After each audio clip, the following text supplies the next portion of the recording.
지난 시간에 성막문을 통과하면 제일 먼저 만나게 되는 성막의 첫 번째 도구 뭐였죠? 여러분 이 십자가 앞에서 우리가 대속의 은혜를 경험해야 비로소 성소와 지성소로 들어가서 하나님을 만날 수 있는 겁니다. 알겠습니까? 아무튼 십자가 앞에서 나의 죄를 위해서 죽으신 예수님의 그 대속의 은혜를 우리가 깨닫고 또 예수님을 구세주로 영접하는 은혜가 있길 바랍니다. 번제단 같은 번제단 도구들을 살펴봤는데 오늘은 물도망과 또 성소에 들어가서 남쪽에 있는 이 등대에 관해서 공부해 보고자 합니다. 우리 본문의 말씀 살펴보기 전에 지난 시간에 배운 말씀들 잠깐 복습해 봅니다. 이 번제단은 하나님의 심판이 내려지는 곳이고 속죄의 은혜가 주어지는 곳입니다. 할렐루야. 여러분 십자가는 하나님의 사랑과 공의가 만나는 것이에요. 하나님이 얼마나 우리를 사랑하셨습니까? 독생자를 내어 주시기까지. 차라리 자기가 죽는 게 낫지. 그렇죠? 자식을 키워본 부모일 거예요. 차라리 내가 죽는 게 낫지. 그렇죠? 아브라함에게도 뭐 이삭 바치라 그랬을 때 아마 너를 바치라 그랬으면 오히려 쉬웠을 거예요.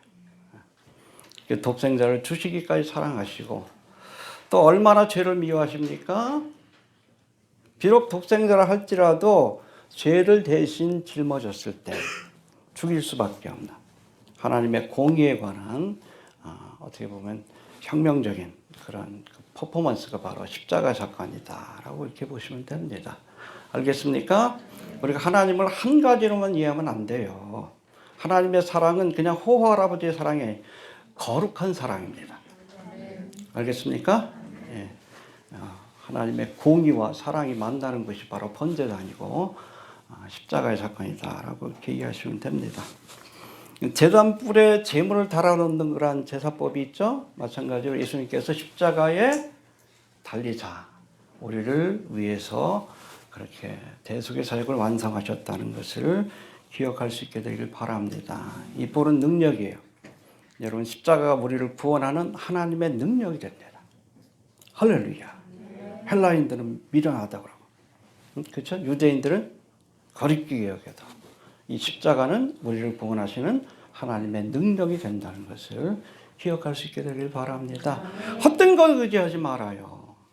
내 공로나 행위를 의지하지 마시길 바랍니다. 십자가만이, 이 제단불만이 우리를 구원할 수 있는 능력이 있어요. 십자가 붙드세요. 나의 죄를 씻기는? 그렇죠. 십자가만 붙들어야 돼.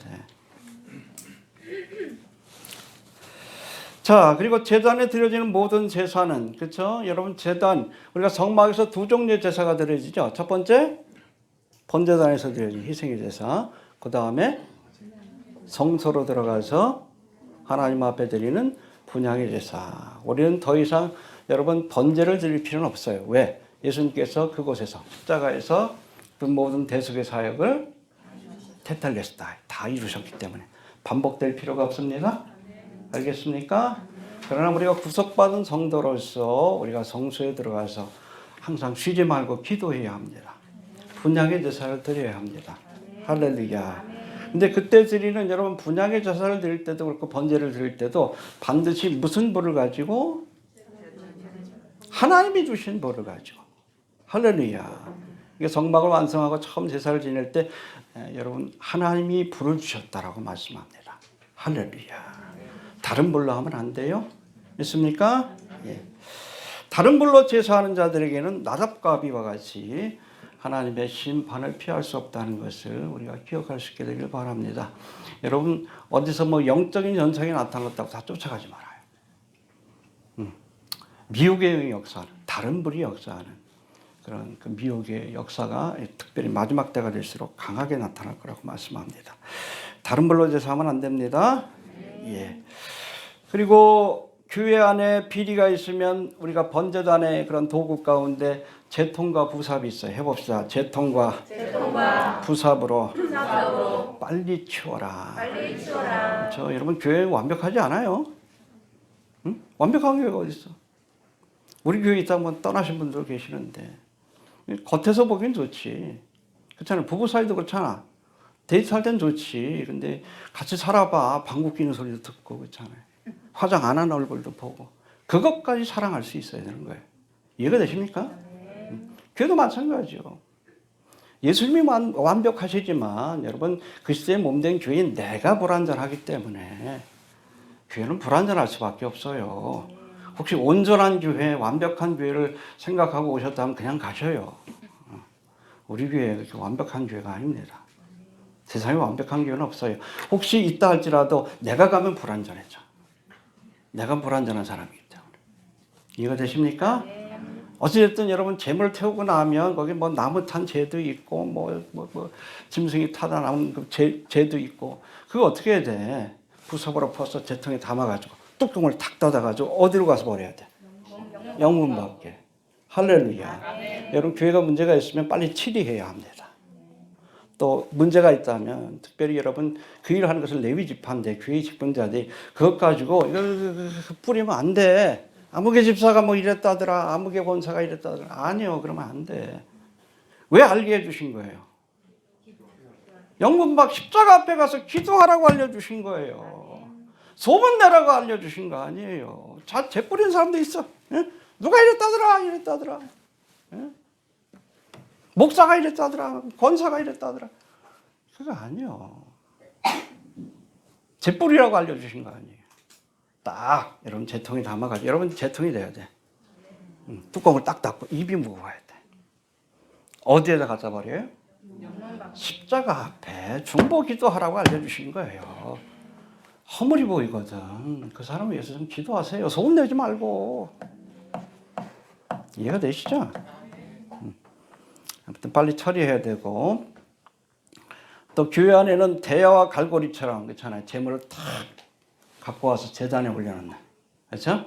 피를 가져와서 제단으로 갖고 오는 전도의 사명을 감당하는 일꾼들이 있어야 합니다. 그럴 수 있게 되길 바랍니다. 어떻게 데려와야 돼? 갈고리로 팍 코를 탁 깨가지고 강건하여 손을 비틀어가지고 얼마 안 남은 것 같아. 그렇죠? 중동의 상황 보면 심각해. 우리나라도 지금 자꾸 미국한테 몰빵을 하는데 외교. 아니에요. 여러분 쇼고 사건이 일어나면 미국은 힘을 쓸 수 없게 됩니다. 자칫 잘못하면 뭐 우리하고는 상관없지만 미국에 몰빵하다가 이게 대한민국이 북한이나 중국한테 침국 나갈 가능성도 있어요. 좀 지혜로워야 되는데. 아무튼 뭐 이건 정치 이야기고.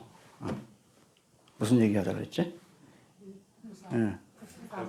갈고리처럼 열심히 전도할 수 있게 되길 바랍니다. 쓸데없는 얘기하면 안 되는데. 그리고 또 다섯 번째 불 옮기는 그릇이 있습니다. 해봅시다. 불 옮기는 그릇. 예, 불 붙여주시길 바랍니다. 어떤 분들은 가는 데마다 물 뿌려. 대충 믿어. 뭐 이렇게 열심히 한 달에 한 번만 나오면 되지 뭐 11조 할 필요 있어 그냥. 불을 꺼트리는 사람도 있어. 아니요, 여러분. 불을 붙이는 사람들이 되어야 합니다. 집사님 기도해야지. 열심히 하더니 그래. 건면하고 그래서. 불 옮기는 그릇이 되시길 바랍니다. 불 끌어 다니지 마셔요. 알겠습니까? 자꾸 찬물 견지는 사람도 있는데 그러면 안 돼요. 하나님 기뻐하지 않습니다. 또 교회는 네트워크가 있어야 돼요. 노크물처럼. 사랑의 띠로 우리가 하나가 되었습니다. 사랑이란 이 네트워크를 통해서 한번 교회 찾은 분들은 뭐 다른 문제가 아니라 뭐 교회 여러 가지 문제 때문에 떠나가는 일이 없도록. 알겠습니까? 네트워크가 있어야 합니다. 자, 이제는 물두멍하고 등대 좀 힘들어도 쭉 따라오세요. 알겠습니까? 어차피 우리 교회 일주일에 한 번 하기 때문에 2번 할 설교를 한 번에 한다라고 생각하시고 잘 들으시길 바랍니다. 훈련하셔야 돼. 자, 우리 다시 한번 봅시다. 이 물두멍은 번제단과 회막 사이에 성소 사이에 있는 성전 기구입니다. 해봅시다. 번제단과 성소 사이에 있는 기구이다. 예, 그래서 우리가 번제단을 통과했다면, 문을 통해서 번제단을 통과했다면, 여기서 대속의 은혜를 경험했다면, 우리가 수시로 이제 성소로 들어가서 성소와 지성소로 들어가서 성소와 지성소는 누가 계신 곳이요? 그 전에 물두멍으로 씻어야 합니다. 알겠습니까? 예. 자, 희생제사가 드려지는 번제단이 십자가를 통해 주시는 구속의 은혜를 상징하고 있다면 물두멍은 우리가 구속받은 이후에도 끊임없이 우리 스스로를 정결케 해야 합니다. sanctification, 성화를 상징하고 있다라고 보시면 됩니다. 여러분, 구속의 사건, 중생의 사건은 단회적 사건입니다. 반복될 수 없어요. 취소되지 않습니다. 한 번 구원은 영원한 구원이에요. 뭐 구원받은 뒤에 자꾸 죄를 짓고 살면 하나님께서 죽여서라도 데려가. 그러나 구원이 취소되는 건 아니야. 이해가 됩니까? 죽여서라도 데려가요. 그 영혼을 구원하시기 위해. 그건 취소되지 않습니다. 반복되지도 않아. 태어났는데 너 말 안 들어. 다시 뱃속에 들어가. 아니요. 너 말 안 들으니까 이제 내 자식이 아니야. 그렇다고 뭐 자식이 아니야? 아니지. 리버스, 중생의 사건은 단위적 사건이고 이거 취소되거나 반복되지 않습니다. 한 번 구원은 이게 여러분 종교개혁의 정신 중에 하나예요. 자꾸 엉뚱한 소리 하는 사람들이 있어. 여러분, 우리 구원의 근거가 뭐예요? 번제단이에요. 내 행위가 아니요. 나를 바라보면 내가 구원 받았나 착각할 때가 있지. 내가 구원받지 못한 게 아닌가. 형편없으니까. 사도 바울이 그랬잖아. 오호라 나는 공고한 사람이로다. 죄인 중에 괴수로다. 날 보면 안 돼. 해결 없어요. 십자가를 봐야지. 그럼에도 불구하고 예수님께서 나를 위해서 십자가에서 죽으사 대속의 은혜를 주셨다. 그걸 바라보는 거지. 그러나 여러분, 구원받은 이후에 우리가 힘써야 할 일이 있습니다. 내가 거룩하니 이제 구원받은 하나님의 자녀가 되었으니까 자녀다운 삶을 살기 위해서 애쓰는 거예요. 우리에게 구원받으면 성도란 이름을 주시잖아요. 근데 우리가 거룩해? 이제부터는 좀 거룩해지려고 애쓰는 거예요. 그걸 sanctification이라고 합니다. 구원의 두 번째 단계. 할렐루야. 물두멍이 예표하는 것이 그거예요. 이해가 됩니까? 예. 아무튼 우리가 날마다 거룩한 삶을 살기 위해서 열심히 죄가 있을 때마다 어떻게 돼? 물두멍에 가서 손과 발을 씻어야 돼. 됐습니까? 이렇게 하나님의 진리를 따라 거룩하게 살아가는 성도들이 마지막 날에 우리가 부활의 몸을 얻고 휴거의 사건에 참여하게 되는데 그것을 신학적으로는 glorification, 영화의 사건이라고 얘기를 합니다. 해봅시다. 중생, 성화, 영화. 이게 조직신학에서 말하는 구원의 세 가지 단계입니다. 우리가 십자가에서 거듭난 은혜를 경험해야 된다. 그 후에도 우리가 무덤에서 씻고 매일같이 거룩한 삶을 살기 애써야 한다. 그렇게 살아가는 자에게 마지막 때 주님께서 우리를 불러주십니다. 어디로? 성소로 불러주시는 거예요. 부름 받기 전에 씻어야 되는 거예요.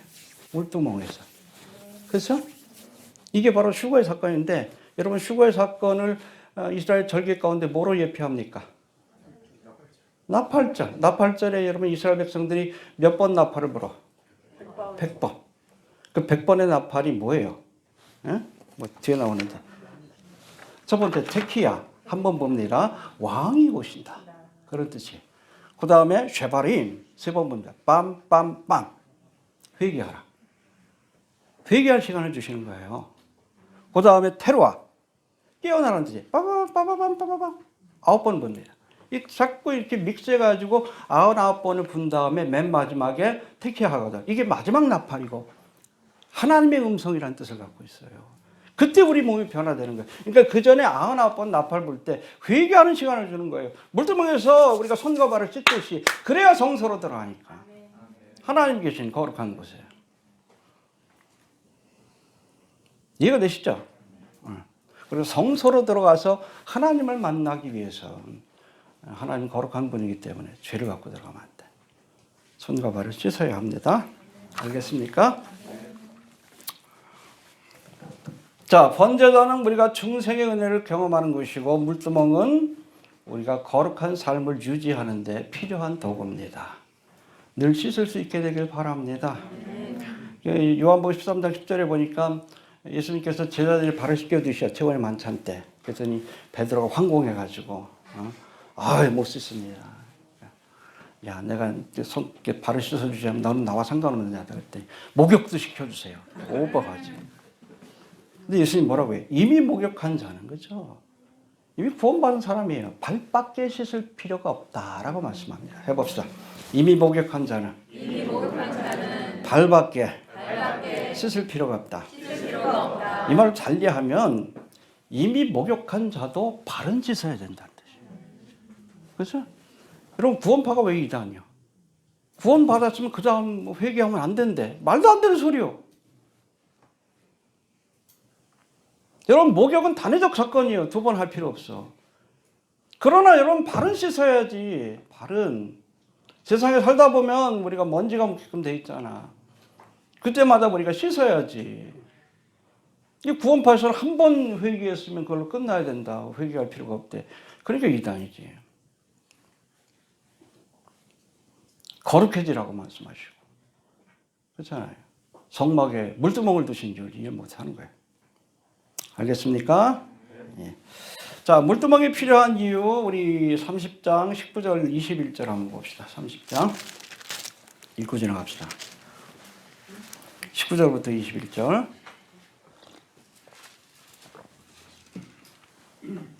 시작. 아론과 그가 아들들이 그들이 회막에 들어갈 때에 물로 씻어주기를 변할 것이요 하늘 가까이 가서 그 식품을 하며 가지를 여호와 앞에 살을 때에도 그러할지니라.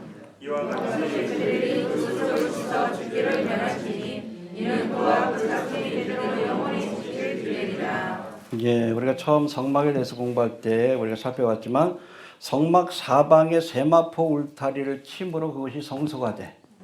근데 문제는 바닥은 그대로예요. 알겠습니까? 바닥 공사하는 거 아니에요? 그대로 먼지가 날리는 광야. 그 모습 그대로입니다. 흙바닥 그대로예요. 그런데 제사장들이 그것을 일하다 보면 자신들도 모르는 사이에 흙먼지가 묻게끔 돼 있어요. 피할 수가 없습니다. 해봅시다. 피할 수가 없다. 이때 묻은 흙먼지를 씻기 위해 물두멍을 만들라라고 말씀한 겁니다. 할렐루야. 여러분 구속받은 하나님의 백성들이 되었지만 우리가 세상에 발을 딛고 사는 순간 구원받는 순간 우리가 죽어서 천국 가면 상관없지만 이 땅에서 살아있는 동안 우리는 어쩔 수 없이 세속의 때가 묻을 수밖에 없어요. 누구도 피할 수 없습니다. 알겠습니까? 그럴 때 어떻게 해야 돼? 그때마다 물두멍에 가서 손과 발을 씻어서 거룩한 모습을 유지하기 위해서 애써야 하는 겁니다. 내가 거룩하니? 바로 그거예요. 어쩔 수 없어. 죄의 유혹으로부터 완전히 자유로울 수 있는 사람이 없어요. 알겠습니까? 구원받은 자녀이지만. 이해가 되시죠? 자, 특별히 성막을 섬기는 제사장들은 수시로 물두멍에서 손과 발을 씻어 깨끗게 해야 한다라고 말씀했는데 특별히 성소 안으로 들어가기 전이라. 왜냐하면 성소는 누가 계셔? 하나님 계시니까. 하나님 어떤 분이요? 여러분 죄를 씻지 않고 들어가면 죽이십니다. 그래서 여러분 죄인들은 천국 가라 그래도 못 가. 무서워서. 거룩한 하나님 계시기 때문에.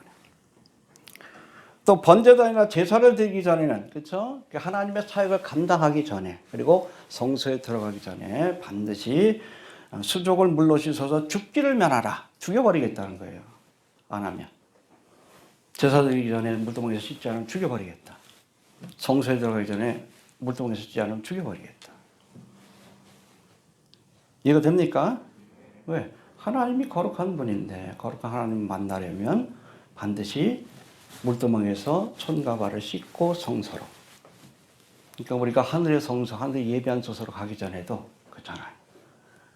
100번의 나팔 가운데 회개하라. 죄바림. 이 나팔 소리를 들을 때 어떻게 합니까?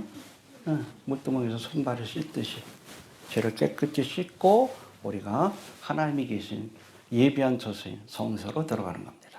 이해가 되시죠? 그런가 하면 번제단에서 제사를 드리기 전에도 있잖아요. 번제단에서 사역을 감당하기 전에도 물두멍에서 수족을 씻으라 말씀하는데 20절 다시 한번 봅시다. 시작.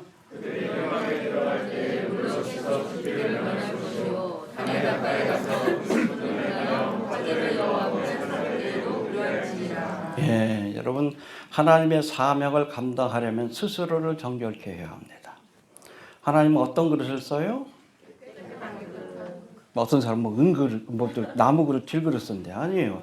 금그릇도 깨끗하면 쓰시면 돼요. 이해가 됩니까? 네. 금그릇도 더러우면 안 쓰셔. 깨끗한 그릇을 씁니다. 큰 집에는 금과 은의 그릇이 있을 뿐 아니요 나무와 질그릇도 있어 귀히 쓰는 것도 있고 천히 쓰는 것도 있나니 그러므로 누구든지 이런 것에서 자기를 깨끗게 하면 귀히 쓰는 그릇이 되리라. 할렐루야. 여러분 질그릇이라도 나무 그릇이라도 세상적으로는 보잘것없는 인생이라 할지라도 깨끗한 그릇을 예비하면 하나님이 귀하게 쓰시는 거예요. 네, 믿습니까? 여러분 19세기 부흥을 이끌었던 D.L. 무디 10마디 얘기를 하면 그 중에 6마디 정도는 문법적으로 틀린 얘기를 해요. 배운 게 없어가지고. 그 사람을 통해서 수많은 사람들이 회개하고 주님 앞에 들어왔어. 왜? 깨끗한 그릇이게. 그래서 무디가 한번 설교하면 처음에 설교할 때 다 웃는데 말 같지 않으니까. 근데 끝날 땐 다 운대요. 성령이 감동하셔가지고. 해봅시다. 깨끗해야 쓰신다. 여러분 우리가 하나님 앞에 쓰임받는 자격은 능력이 아니에요. 능력은 하나님 필요하면 주십니다. 필요한 물질도 주시고 사람도 붙여주셔요. 말 못하면 여러분 모세에게 아론을 붙여주셨지 여러분 말하는 사람 붙여주기도 해요. 자격은 여러분 능력이 아니라 거룩이에요. 거룩해지시길 바랍니다. 아무리 능력이 많아도 여러분 거룩함을 상실하는 사람은 하나님이 안 써요. 거룩해져야 합니다. 거룩할 수 있게 되길 바랍니다. 수시로 물두멍에 가서 손가발을 씻어야 돼. 믿습니까? 예. 근데 여기 또 이 물두멍을 무슨 재료로 만들죠? 구체적으로 이 노서 어디서 구했어? 어디 나와요? 38장 8절 한번 보고 나와요. 참 재밌어. 이 말씀 굉장히 재밌어. 38장 8절에 나옵니다. 시작. 그가 롯으로 물두멍을 가지고 가슴도 롯으로 가졌으니 곧 회막문에서 구슬문을 여인들의 거울로 만들었더라. 예, 성막의 구체적인 건립 과정을 보여주는 38장에는 물두멍을 만드는데 사용한 특별한 재료가 소개되고 있는데 노수로 된 물두멍을 만드는데 잘 들으십시오. 해봅시다. 회막문에서 수종드는 여인들이 바친 녹거울. 예, 여러분 성막에서 일하는 건 레위지파만 할 수 있습니다. 레위지파의 여인들이에요. 여인들 가운데 뭐 성막을 청소한다든지 뭐 찬양으로 영광 돌린다든지 이런 여인들이 사용하던 녹거울. 지금처럼 뭐 이런 거울은 없었을 당시입니다. 놋을 이렇게 판때기로 만들어가지고 깨끗이 닦으면 희미하게 보여. 그래서 성경에 나와 있죠. 우리가 지금은 거울을 보는 것처럼 희미하나. 지금은 뭐 다 보이지. 희미하지 않지. 그 녹거울을 얘기하는 거예요. 알겠습니까? 근데 이 녹거울을 바치라고 명령합니다. 해봅시다. 녹거울을 바치라. 우리 여자분들 다 거울 있죠 지금? 가방 안에? 없으면 또 그 문제가 있는 거예요. 자기를 꾸밀 줄 알아야 돼. 여자들. 뭐 신부 단장이라고 표현하잖아. 아가서에 보면 여러분 단장하는 장면이 나오잖아요. 그렇죠? 근데 우리의 단장은 신랑을 위한 거예요. 그걸 아셔야 합니다. 이해가 됩니까? 신부 단장은 신랑을 위한 거예요. 예수님을 위해서 단장하시길 바랍니다. 단장하지 말라는 게 아니에요. 알겠습니까?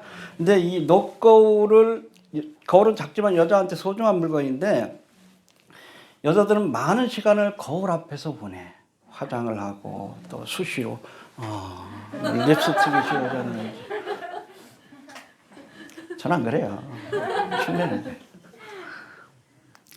네. 근데 이 성막에서 일하는 여자들에게 이걸 바치라고 했어요. 왜? 자신을 바라보고 꾸미는 그런 시간을 이제는 하나님을 바라보고 하나님만 바라보고 하나님을 섬기는 시간에 활용해라. 온전한 헌신을 요구한 거예요. 이해가 됐죠? 이스라엘 여인 전체에게 요구한 게 아니에요. 회막문에서 특별히 하나님을 위해서 일하는 뭐 교회를 따지면 우리 권사님 집사입니다. 하나님의 사역에 전심해라. 온전히 헌신해라. 이게 첫 번째 이유입니다. 자, 두 번째, 거울은 자신의 모습을 보기 위해 사용하는 도구입니다. 어떤 모습을 봐요? 겉모습을 보기 위해. 알겠습니까? 예.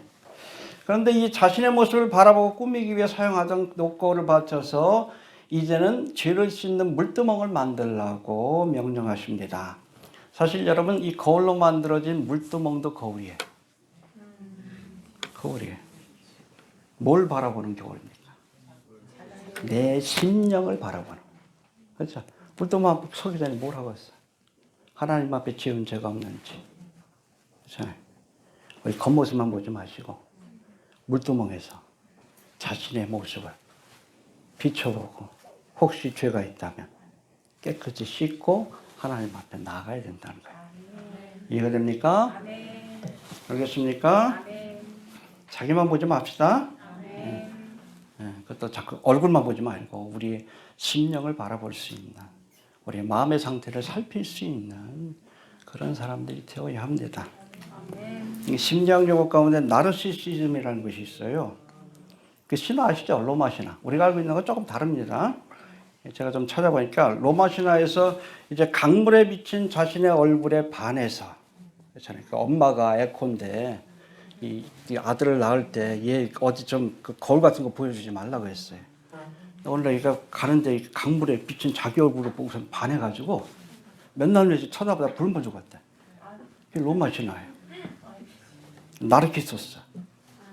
거기서 나온 게 나르시시즘이에요.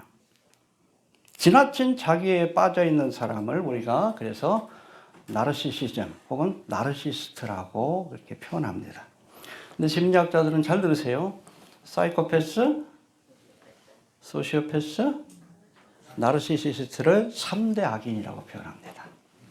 근데 그 중에 최악이 나르시시스트예요. 왜냐하면 사이코패스하고 소시오패스는 감옥에 가 있을 확률이 높아. 나르시시스트는 우리 주변에 있기 때문에 지나친 자기애로 인해서 주변 사람들을 끊임없이 조종하고 깎아내리고 비난하는 것이 나르시시스트의 특징이에요. 제가 그랬다. 제가 그랬다. 남을 깎음으로 자존감을 높이려고 하는 잘못된 심성을 가진 거예요.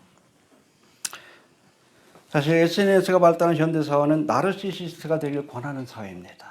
그렇잖아요. 응? 바디 프로필 찍고 명품 샀다고 쫙 자랑하고. 요즘 그래. 그래서 디모데후서 3장인가 보면 말세에 고통하는 때가 이르니 첫 번째가 뭐예요? 사람들이 자기를 사랑하고 그 다음에 돈을 사랑하고 나르시시스트의 세상이 펼쳐지게 될 것이다. 지금이 그렇습니다. 이게 자꾸 겉모습만 보지 마시고, 이거 하나님 앞에 바치고 우리의 심령을 살펴볼 수 있는 사람들이 되시길 바랍니다. 알겠습니까? 자, 그렇다면 이 물두멍에 뭘 담으라고 했어요? 물을 담으라고 했죠. 이 물이 뭘까? 그래서 항상 물이 가득해야 되는데, 그렇죠? 수시로 씻을 수 있으니까. 물이 충만해야 합니다. 이게 뭐예요? 에베소서 5장 26절에 보니까 너희가 물로 씻어 말씀으로 깨끗하게 하사 거룩하게 됐다. 하나님의 말씀이에요. 말씀이 거울이 되는 거예요. 여러분, 우리가 죄가 있어도 하나님 말씀을 모르면 죄가 죄인 줄 몰라. 요즘 동성애가 죄가 아니라 그런 기독교인들이 있어요. 진정한 그리스도인은 아니겠지. 성경 분명히 얘기합니다. 죄의 기준은 여러분 내 가치관이나 시대의 사조가 아니에요. 이거 인본주의지. 하나님이 죄를 정하시는 거예요. 이걸 봐야 내가 죄인인 걸 알지. 물에 비춰봐야 될 거 아니에요. 말씀에 비춰봐야 내 심령의 상태를 아는 거예요. 매일 거울만 보지 말고 성경 좀 보라는 얘기예요. 그래야 거룩해지지. 하나님의 말씀에 비춰가지고 죄다 그러면 끊어버리고 말씀으로 씻고 그 말씀에 순종함으로 우리가 거룩한 삶을 유지할 수 있어야 합니다. 알겠습니까? 물이 뭐라고요? 하나님의 말씀이다. 믿습니까? 너희가 진리로 거룩함을 얻게 될 것이다 라고 말씀합니다. 하나님의 말씀이 우리를 거룩하게 만듭니다. 자, 그리고 또 한 가지 오늘 본문에 보면 다른 모든 성막의 기구들은 치수가 있어요. 그래서 번제단은 몇 규빗, 그렇죠? 또 분향단도 몇 규비 떡상도. 그런데 유일하게 이런 물두멍에는 칠 수가 없어. 얼마든지 크게 만들 수 있는 거예요. 얼마든지 주님 앞에 나아가면 우리의 죄를 용서해 주시는 겁니다. 이름 뭐지? 7번이라도. 그렇죠. 베드로가 있지. 내가 주님 형제의 죄를 7번 용서해 주면 되겠습니까? 왜냐면 율법에서 한 번만 하라고 돼 있거든. 예수님 뭐라고 했어요? 이름 뭐지? 7번이라도 해. 490번? 아니요. 용서를 구할 때마다 용서하라는 거예요. 왜? 하나님이 그렇게 하시니까.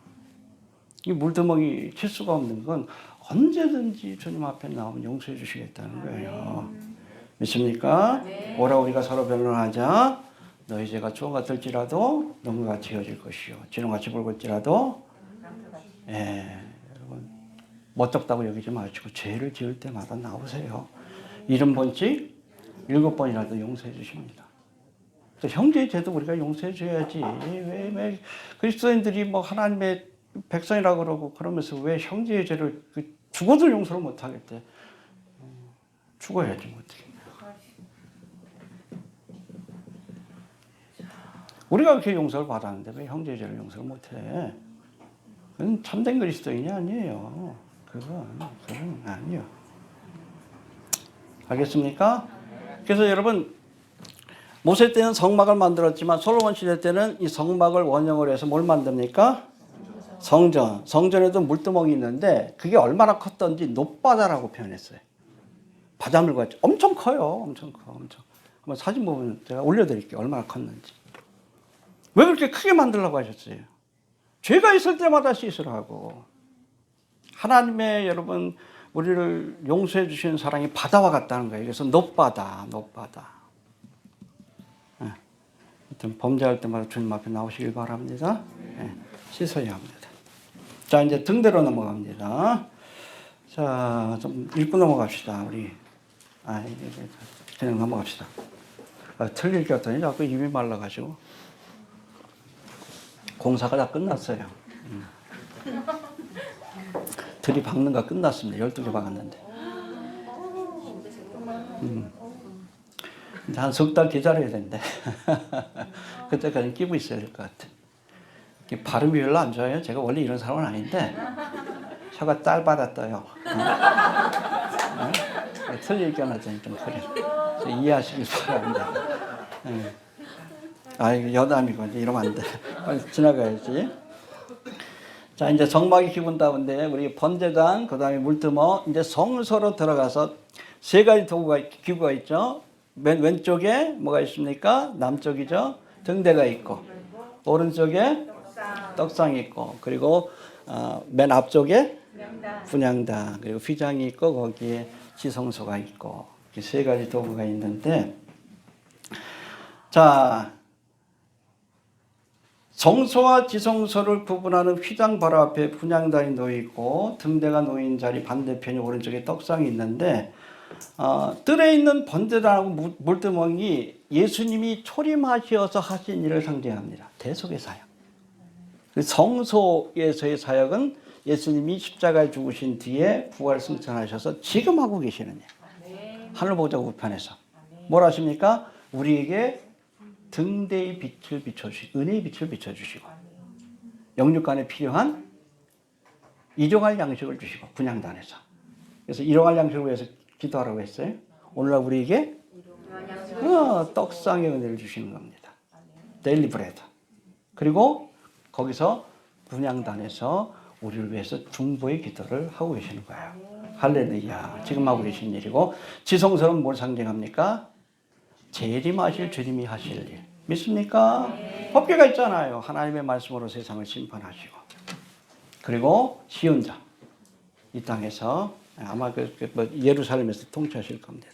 그곳에서 1000년 동안 보좌에 앉으셔서 세상을 다스리게 될 겁니다. 할렐루야. 초림, 그리고 지금 하시는 일, 지성소는 재림하실 때 하실 일. 그렇게 보시면 되는데 아무튼 이 성소 안에 있는 이 세 가지가 아까도 말씀드렸듯이 이 등대는 그를 따르는 성도들에게 은혜의 빛을 주시는 주님의 사역, 떡상은 일용할 양식을 공급하시는 사역, 그리고 그리고 분향단은 우리 위해서 중보하시는 예수님의 사역을 예표하고 있다라고 보시면 됩니다. 자, 등대의 구조에 대해서 한번 살펴봅시다. 25장 31절 32절 32절 읽어봅시다. 시작. 너는 정금으로 등대를 쳐서 만들되 그 밑판과 줄기와 전략, 꽃과 꽃을 한 덩이로 연하게 하고 각기 여섯을 등대에 겹쳐서 나오게 하되 그 세 가지는 이편으로 나오고 그 세 가지는 저편으로 나오게 하며. 예, 잠깐 한번 보셔요. 이 구조를 참 우리가 이거 성경 보면 더 헷갈려. 어떻게 생겼는지 잠깐 보여드릴게요.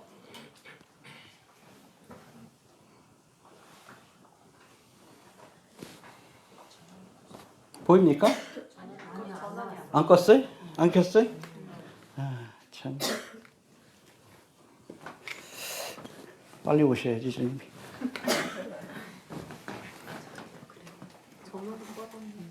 됐어요. 이제 할게요.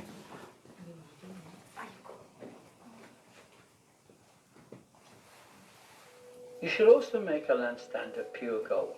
자, 램프 스탠드입니다. 이렇게 해서 쭉 가지가 올라가는 모습이에요. The lampstand shall be of hammered work. Its shaft, its branch. 이런 식으로 되어 있습니다. 그래서 첫 번째 가지가 쭉 올라와 있고 6개 양쪽으로 6개의 가지가 뻗어 있는 모습. 이건 무슨 숫자? 사람의 숫자. 거기다 플러스 1을 하니까 7. 완전의 숫자입니다. 알겠습니까? 이 꽃받침은 살구꽃. 살구꽃 보셨어요? 정확하게는 아몬드꽃. 여러분, 이게 뭐 벚꽃이라고 보시면 돼요. 벚꽃처럼 생겼다. 그렇게 보시면 됩니다. 이런 식으로 장식이 되어 있고, 위에 등잔이 있고, 이런 식으로 되어 있습니다. 잠깐 설명 들어봅시다. Branches, its bowls, its ornamental knobs, and flowers shall be of one piece. And six branches. 자, 요거는 금 1달란트를 가지고 두들겨 가지고 만드는 거예요. 껴가지고 만드는 게 아니라 두들겨 가지고 모양을 만든 것이다라고 보시면 됩니다. 하나예요. 하나의 몸체다라고 보시면 됩니다. Branches shall come out of its sides. 3 branches of the lampstand out of one side, and 3 branches of the lampstand out of the other side. 3 bowls shall be made like almond blossoms on one branch. 세 개의 가지가 이렇게 있고 거기에 꽃이 펴 있는 형상, 그리고 그 위에 등잔이 있다. 이렇게 설명하고 있어요. 그 성경에 나와 있는 내용입니다. With an ornamental knob and a flower, and 3 bowls made like almond blossoms on the other branch, with an ornamental knob and a flower, and so for the 6 branches that come out of the lampstand. 자, 그래서 겹가지에는 꽃이 3개, 그리고 줄기에는 꽃이 4개, 이렇게 보시면 됩니다. 이 줄기는 예수님을 상징하고 교회를 상징한다고 보시면 돼요. 뒤에 또 설명합니다. On the lampstand itself, 4 bowls shall be made like almond blossoms, each with an ornamental knob. 아몬드 블러썸이라고 돼 있죠. 아몬드 꽃이에요. 원래 아몬드 꽃. 근데 이게 살구꽃이라고도 번역이 돼 있는데 우리나라에서 아몬드 꽃을 보기가 힘든데 살구꽃하고 비슷하고 복사꽃하고 비슷하고 그것도 못 보신 분들은 그냥 그 벚꽃이라고 보시면 됩니다. 그런 모양이라고 보시면 돼요. And a flower. And there shall be a knob under the first 2 branches of the same, a knob under the second 2 branches of the same, and a knob under the third 2 branches of the same, according to the 6 branches that extend from the lampstand. Their knobs and their branches shall be of one piece. 자, 원피스 하나로 만든다. 한 달란트 금을 이렇게 쳐가지고 만드는 겁니다. 틀을 만들 때 대충 틀을 만들어요. 자세한 거는 망치로 쳐가지고 만드는 겁니다. 하나. 금 한 덩어리입니다. 1달란트 한 45kg 돼요. 이거 예루살렘에 지금 있어요? 예, 그 유태인 그 기업가가 저 돈을 내가지고 아니야, 그 우크라이나에 있는 유태인이라고 제가 알고 있어요. 우크라이나 출신 유태인이 돈을 내가지고 지금 있어요. 성전 박물관에. 곧바로 갖다 놓을 거예요. 성전이 재건되면. 메노라라고 하죠. 네, 그래서 여기다 등대를 이렇게 올려놓습니다. 심지를 꽂고 여기 무슨 감람나무, 올리브 기로. 엑스트라 버진. 제일 먼저 뽑은 것들. 그래서 엑스트라 버진은 함부로 못 쓰게끔 되어 있습니다. 하나님께 바치라고 되어 있어요. 엑스트라 버진. 그렇게 보시면 됩니다. Arrange its lamps so that they give light in front of it. And its wick trimmers and their 자, 그래서 trace shall be of 예, 요거는 심지를 이렇게 할 때 이것도 금으로 돼 있고 밑에 있고 요거는 성경에 안 나와 있어요. 아마 기름을 붓는 걸 그렇게 묘사한 것 같은데 성경에 나와 있지 않습니다. 이렇게 두 개의 도구가 있다라고 보시면 됩니다. and it shall be made of the talent of pure gold with all these utensils. And see to it that you make them according to the pattern which was shown you on the mountain. 예, 하나님이 보여주신 식양대로 만들어라. 알겠습니까? 그러니까 천국에 있는 모습을 그대로 따왔다라고 보시면 됩니다. 이해가 되시죠? 예. 자, 그런데 여러분 이 등대는 흥미롭게도 다른 성전 기구들과는 달리 이 등대를 지칭할 때는 잘 들으세요. 인칭 대명사를 사용합니다. 3인칭 대명사를 사용해요. 예, 등대를 만드는 과정을 설명하는 25장 31절 다시 한번 봅시다. 시작. 너는 전국으로 등대를 쳐서 만들되 그 밑판과 줄기와 잔과 꽃받침과 꽃을 한 포니로 연합을 하고 6가지를 등대를 작업해야 돼. 예, 됐습니다. 여기 보니까는 정금으로 등대를 쳐서 만들 때 그 밑판과, 그래서 그가 뭐예요? 등대의 밑판과. 이게 킹 제임스 버전을 보면 원문도 그렇습니다. His shaft. 그리고 줄기, His branches. 그 다음에 잔도 His boughs. 꽃받침도 His knobs. 그리고 꽃도 His flowers. 3인칭 대명사를 써요. His가 누구예요? 예수님이에요. 예수님을 상징해요. 여러분 구세주라는 뜻으로 번역되고 있는 그리스도, 이게 무슨 뜻이에요? 기름 부음을 받은 자. 이걸 히브리어로 하면 그게 메시아예요. 똑같은 겁니다. 그리스도가 메시아입니다. 근데 여러분 왜 기름 부음 받은 자, 그 뜻이 뭐예요? 이스라엘이 여러분 왕과 제사장과 선지자는 기름을 부어서 세우게끔 돼 있어요. 무슨 기름? 감람유를 부어서 엑스트라 버진. 등대도 꼭대기에다 기름을 붓잖아요. 메시아를 상징합니다. 기름 부음 받은 자. 그래서 유일하게 히즈. 인칭 대명사로 그렇게 표현이 되는 겁니다. 예수님을 예표합니다. 그대로. 알겠습니까? 예. 또 요한계시록 2장에는 이 정금 등대를 교회로 묘사하고 있습니다. 그렇죠? 에서보드 사빌라 아시아 7교회를 7등대로 묘사하는 장면이 나와요. 할렐루야. 여러분 금 한 덩어리를 쳐서 7가지가 되게 만든 등대는 바로 그리스도의 몸된 교회를 상징합니다. 해봅시다. 그리스도의 몸된 교회다. 구체적으로 한 개의 줄기에서 가운데 줄기에서 6개의 가지가 뻗어난 모양으로 만들어져 있는데 등대에 관한 이스라엘의 역사적 기록물을 보면 이 등대가 잘 들으세요. 포도나무에서 가지가 뻗어나온 모양을 형상한 것이다 라고 설명합니다. 해봅시다. 포도나무에서 가지가 뻗은 모양이다. 예수님이 그랬잖아요. 나는 너희는 예, 저 안에 내가 저 안에 있으면 이 사람은 가시를 많이 맺나니 나를 떠나서는 너희가 아무것도 할 수 없느니라. 예수님이 포도나무 줄기죠. 우리는 가지. 예. 우리가 그리스도의 몸된 교회임을 그래서 우리 예수님은 한 몸이에요. 예수님과 우리는 한 몸이요. 예. 부부는 일심동체요. 한 몸이지. 하나입니다. 예. 예수님과 우리는 하나예요. 그리스도의 몸된 교회라고 이렇게 표현하는 겁니다. 이해가 되시죠? 예. 자, 요한복음 15장에서 나는 포도나무요 너희는 가지니 저가 내 안에 내가 저 안에 있으면 이 사람을 가시를 많이 맺나니 나를 떠나서는 너희가 아무것도 할 수 없느니라. 주님께 붙어 있어야 합니다. 꼭 붙어 있으세요. 예수님과.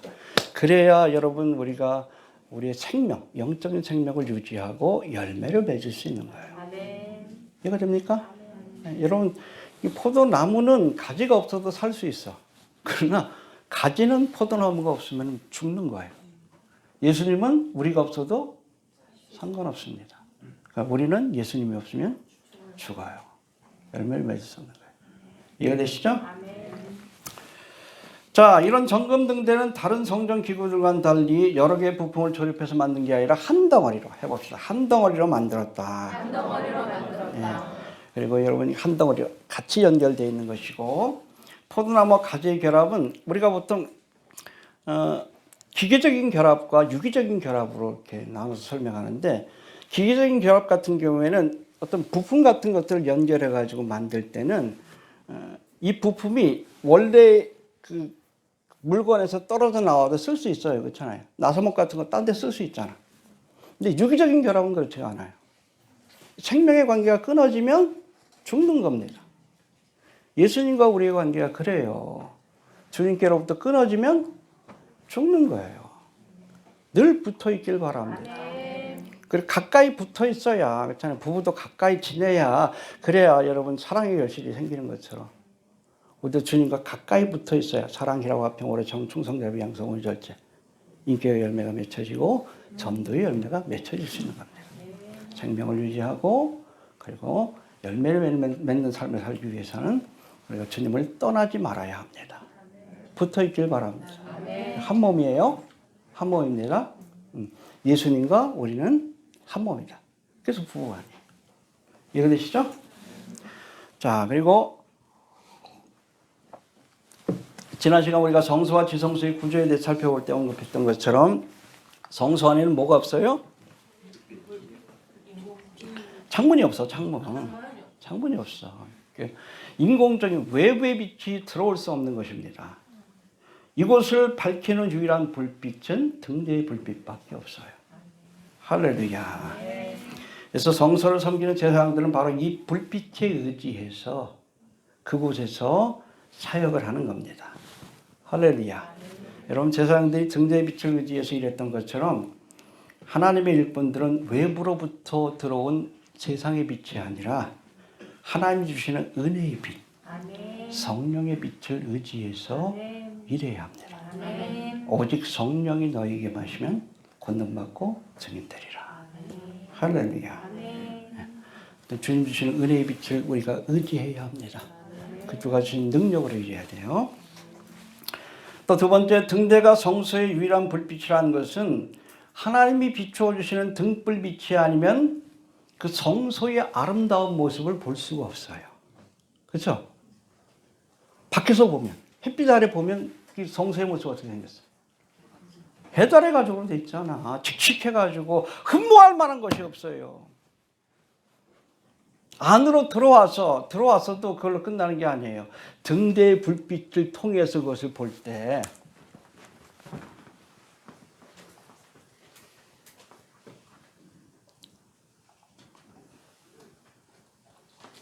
자, 황금집이 펼쳐지는 거예요. 성령의 조명하심이 있어야 우리가 예수님이 얼마나 영광스러운 모습인지 볼 수 있고, 성령의 조명하심이 있어야, 이 등불빛이 있어야, 위에는 뭐가 있어요? 그룹들이 날아다니는, 이 천국의 모습이에요. 성령의 조명하심이 있어야 합니다. 알겠습니까? 들어오세요. 들어와야 합니다. 그래야 예수님의 영광스러운 모습을 보고 천국이 얼마나 귀한 것인가. 뭐 저도 그래요. 대학교 1학년 때 그때 은혜 받고 나서 정말 지금까지도 죽고 싶어. 하나님이 그 영광의 그 모습 또 기쁨을 경험하게 하셔가지고 세상에 대한 미련 욕심, 그때부터 목사 되기로 했어요. 저도 인하공대 나왔는데 원래 사업하려고 했는데 다 사라져. 너무 좋은 걸 보니까. 우리가 성소와 지성소로 가서 이 영광스러운 모습을 봐야 돼. 아멘. 그러려면 등대의 빛을 비춰주셔야 합니다. 성령의 조명하심이 있어야 합니다. 믿습니까? 또 세 번째로, 성소에 들어간 제사장이 등대에 기름을 붓고 불을 밝힌 것처럼 오늘 제사장의 사명을 받은 목회자들은 교회에서 세상의 빛이 아닌 등대의 불빛을 전해야 합니다. 해봅시다. 세상의 빛이 아니라 등대의 불빛을 전해야 한다. 이 빛이 무엇인가? 여러분 시편 119편에 보니까 주의 말씀은 내 발의 등이요 내 길의 빛이니이다. 여러분 목회자들 교회에서 세상 얘기하면 안 돼요. 뭘 전해야 돼? 말씀만 전해야 돼. 쓸데없이 뭐 정치 얘기하고 세상 철학 가르치고 성공하는 방법 가르치고 그 세상의 빛이에요. 하나님이 금하신 말씀만 가르쳐야지. 여러분 세상의 빛이 우리를 구원하지 못해요. 등대의 불빛 말씀만이 우리를 생명으로 인도합니다. 알겠습니까? 이 목사가 엉뚱한 소리 하면 안 돼. 제 사랑인데. 말씀만 전해야지. 알겠습니까? 말씀이 우리를 살리는 거예요. 세상 얘기가 뭐 기본적일 수는 있어도 우리의 마음을 뜨겁게 할 수는 있어. 아니요. 이게 우리를 구원하는 게 아니에요. 하나님의 말씀이 우리를 구원한다는 것을 우리가 기억할 수 있게 되길 바랍니다. 또 예수님과 예수님의 몸된 교회를 상징하는 등대는 교회가 세상에서 감당해야 될 사명이 무엇인가를 우리에게 말씀해 주고 계십니다. 빛된 사명을 감당합시다. 해봅시다. 빛의 사명을 감당하자. 이 요한복음 9장 5절에 보니까 예수님께서 내가 세상에 있는 동안에는 따라합시다. 내가 세상에 있는 동안에는 세상의 빛이라. 예수님이 계실 때는 예수님이 세상의 빛이었어. 근데 떠나시고 나서는 누가 세상의 빛이야? 아니지. 우리가 세상의 빛이에요. 너희가 세상의 빛이라 했잖아요. 그렇죠? 산상수훈에 나오잖아요. 십자가를 지기 전에 이 말씀 주셨던 것 같은데 산상수훈은 뭐 설교들 엮어놓은 거니까 순서에 상관없이. 너희는 세상의 빛이라. 산 위에 있는 동네가 숨기우지 못할 것은 사람이 등불을 켜서 말하에 두지 아니하고 등경 위에 두나니 이러므로 집안 모든 사람에게 비치느니라. 이같이 너희 빛을 사람 앞에 비치게 하여 저희로 너희 착한 행실을 보고 하늘에 계신 너희 아버지께 영광을 돌리게 하라. 예수님이 계실 때 예수님이 세상의 빛이요. 지금은 우리가 세상의 빛이 되어야 합니다. 빛의 사명을 감당해야 합니다. 교회가 세상의 빛이 되어야 하는데 어둠을 밝히는 빛과 같이 교회가 어둠 속에 자행되고 있는 세상의 죄들을 드러내야 돼. 동성애 죄라고 분명히 얘기해야 되고. 그렇죠? 낙태라는 이름으로 자행되고 있는 인신제사를 멈추게 해야 되고. 우리 블로그 사역도 그거 아니에요. 그렇잖아요. 죄를 드러내는 거. 이 코로나 때가 좀 뭐 이제 WHO에서 뭐 끝났다 그러죠? 몇 년 만에? 3년 4개월. 그 전에 여러분 누구야? 그 주도한 애가 누구지? 빌 게이츠. 정확하게 3년 6개월이에요. 1260일. 3년 반이에요. 예행 연습했지. 그렇죠? 가증스럽지? 해야지. 이 죄악들을 드러내는 역할을 해야 돼. 그렇잖아요. 그 연예인들, 젊은 애들이 갑자기 왜 죽어나가? 나가기 전에 꼭 이상한 비디오를 찍잖아. 그렇잖아요. 마치 예고하듯이. 멘탈이 약하고 순진한 애들아. 얼마인지 몰라요. 사악한지 모릅니다. 이채원 참사 직전에도. 이 죄를 드러내야 돼. 죄를 드러내는 역할, 폭로하는 역할을 해야 되고. 또 캄캄한 밤바다를 밝히는 등대와 같이 갈 바를 알지 못하는 영혼들에게 가야 할 길을 제시해야 합니다. 예수를 바라봐라. 가야 할 길을 제시해야 돼. 또 교회는 또 위험이 다가오고 있음을 알리는 경광등과 같이. 그렇죠? 불 나면 막 반짝반짝 되잖아. 위험이 다가오고 있음을 알려야 돼. 그렇잖아요. 그 얘기 알아?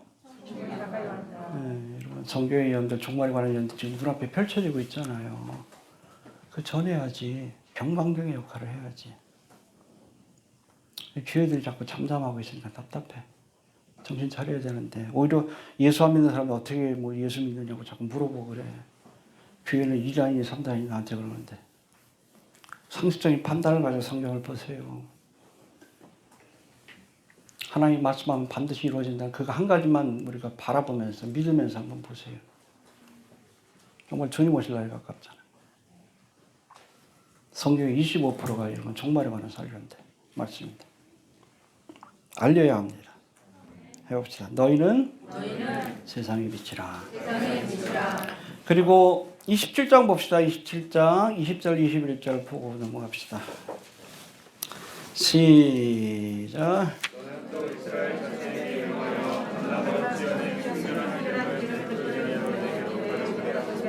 울지 말고 눈물을 절해 안과 그가 듣고 해마가 정성에 안에 위장하면서 저녁부터 아침까지 항상 여호와 앞에 그 득을 강건하라. 예. 이스라엘의 손에 대대로만 되리라. 예, 봅시다. 불이 꺼지지 않도록 불이 꺼지지 않도록 등불을 감검하라. 불을 강건하라. 뭐 감검은 옛날 저건데 keep the lamps burning, 계속 불타오를 수 있게끔 해라. 그러니까 심지가 들어가면 뽑아주고 바꿔주고 또 기름이 떨어지면 기름을 넣어주고. 여러분 이 등불이 꺼지지 않게 해야 합니다. 예. 이 등불은 뭐 성령, 여기서 이 기름은 성령을 상징하는데 우리의 심령 가운데 성령의 기름이 떨어지지 않도록, 알겠습니까?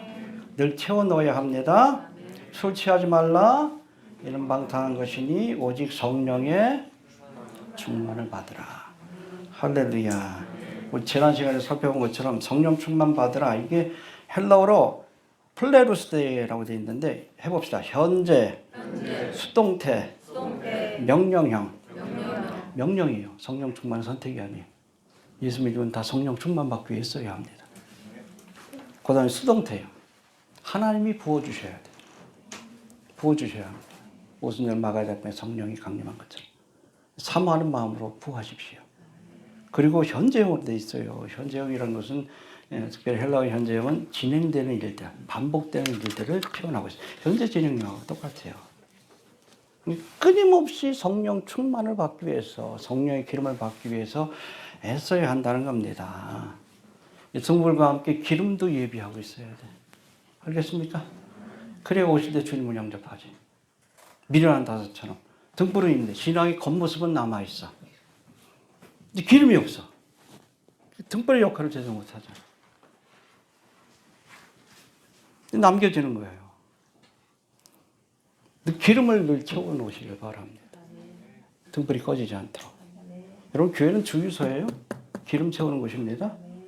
그래서 내가 늘 얘기합니다. 여러분 교회 와서 교회는 일하는 곳이 아니에요. 목사가 일하는 곳이 교회지. 왜 자꾸 일하려고 그래요? 어떤 교회는 그냥 일을 내내 교회 성도들을 다 교회에다 붙들어 놓고 일시켜. 지가 할 일이지 왜 교인들한테 그래. 여러분 교회 왜 나와요? 은혜 받으려고 나오는 거예요. 그게 여러분들이 해야 할 일이요. 그러니까 여러분 마리아를 더 칭찬했지. 좋은 것을 택하였다. 앉아서 뭐 했어? 은혜 받았잖아. 마리아는 음식 준비하려고 마르다지 말이야. 음식 준비하려고 정신없었지. 마르다가 좀 데려다가 좀 부엌에서 같이 일 좀 하게 해달라니까 좋은 것을 택하였으니 빼앗기지 아니하리라. 그렇다고 뭐 설거지 안 한다고 그러지 마시고 그런 분도 계셔야지. 아무튼 우선적인 거는 여러분 은혜 받는 거예요. 그래서 교회는 여러분 주유소다. 그러니까 여기 성령의 기름을 충만히 받아야 우리가 그 받은 은혜를 가지고 일주일 동안 살아가는 겁니다. 교회 올 때 은혜 받기 위해서 애쓰시길 바랍니다. 설교가 긴 이유를 아시겠죠? 일주일에 한 번밖에 못 오시는 분들이 대부분이라서 그래. 그러니까 충분히 넣어드릴 테니까 꽉꽉 채워가지고 일주일 동안 좀 모자라면 또 불러 찾아보시고 하셔가지고 늘 은혜의 기름, 등불의 기름을 등불만 들지 마시고 램프 안에 기름을 꽉꽉 채워놓는다. 그래서 기름이 떨어지지 않도록 불이 꺼지지 않도록 늘 살펴보는 지혜로운 성도가 되시길 바랍니다. 자, 육신의 모습을 비추는 녹거울이 아닌 우리의 죄된 심령을 비추어주는 물두멍을 바라보며. 그래서 이 물두멍의 물은 말씀이에요. 매일 거울만 보지 마세요. 거울도 봐야 합니다. 너무 안 봐도 좀 문제 있는 거예요. 알겠습니까? 너무 안 봐도 문제가 있어요. 그냥 거울만 보지 마시고 우리 물두멍에 있는 물, 하나님의 말씀을 보시면서 늘 심령을 살피고 화장도 예쁘게 하듯이 우리의 마음도 하나님 보시기에 아름다운 모습으로 꾸미기 위해서 애쓰시길 바랍니다. 깨끗한 그릇만이 번제단과 성소에서 하나님을 위해 일하는 일꾼이 될 수 있다는 것을 기억할 수 있게 되길 바랍니다. 하나님 쓰시는 그릇은 네, 그렇죠. 어떤 분은 나무 그릇은 아니에요. 금 그릇도 깨끗하면 쓰십니다. 알겠습니까? 나무 그릇도 더러우면 그냥 갖다 버리시지. 네, 그런 거예요. 네. 아무튼 깨끗한 그릇을 준비하시길 바랍니다. 줄기와 가지가 한 몸으로 결합된 등대와 같이 우리도 주님과 같이 유기적인 관계를 맺고 있는 어떻게 보면 부부예요. 주님과 우리는 한 몸입니다. 믿습니까? 네, 그래서 주님이 이 땅에 계실 때는 주님이 세상의 빛, 떠나신 이후에는 우리가 세상의 빛이 되어야 합니다. 할렐루야. 예. 또 교회가 이 빛된 사명을 감당하려면 하나님 부어주시는 이 기름을 끊임없이 공급받아야 돼. 현재 진행형. 성령의 충만함을 받으라. 어제 받았으니까 뭐 됐다 아니에요. 늘 성령 충만하도록 기름이 떨어지지 않도록. 그래야 주님 오셔도 우리가 주님 앞에 부름받고 가지. 예? 형식만 남아가지고 신앙에. 껍데기만 남은 그리스도인. 외형적인 그리스도인. 그런 사람이 본받는 게 아니에요. 안에 기름이 있어야지. 그래야 우리가 신랑을 영접할 수 있다는 것을 우리가 기억할 수 있게 되길 바랍니다. 또 물두공을 통해서 성화되시고 또 이 땅에서 우리가 예수님처럼 세상의 빛, 등대의 사명을 잘 감당한 성도가 되시길 바랍니다. 주신 말씀 붙들고 잠깐 기도합니다. 하나님의